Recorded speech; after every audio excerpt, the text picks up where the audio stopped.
သမီးရလေထမင်းကိုမြင်ကြက်သိန်းအရန်ထတာပဲ ဘာဖြစ်လို့လဲနင်းကိုထမင်းကတက်ပွတ်နေလို့လား သမီးရလေထမင်းနဲ့ဟင်းနဲ့ကိုဘယ်လိုစားရမှန်းမသိဘူး ပတ်ဆက်နဲ့စားလိမ့်ဖြင်းနဲ့စားကြလို့လား သမီးကထမင်းမစားတတ်ဘူးလေ ချီပဲစားတတ်တာလား သမီးကလေထမင်းမစားဘူးဟမ်ဘာဂါတို့ပီဇာတို့ပဲစားတာ ချီတော့တက်စားဆင်နေတာပါအေးဒါ သမီးကလေထမင်းစားရင်စီးကြိုတက်လို့မစားတာ အချိုရည်ကြတစ်နေ့10ဘူးလောက်ကုန်အောင်တောက်နေတဲ့သူကများ အော်သမီးရတယ်လေထမင်းစားရင်ဝိတ်တက်လို့မစားတာ ငါကတော့ဝချမ်းပြအဝတ်ပတ်ထားတဲ့ခဏကိုမကြိုက်ပါဘူးဟုတ်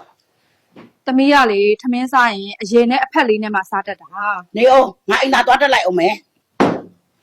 သမီးကလေထမင်းစားတဲ့နိုင်ငံမှာမနေချင်ဘူး အဲ့ဒါဆိုခုထွက်သွား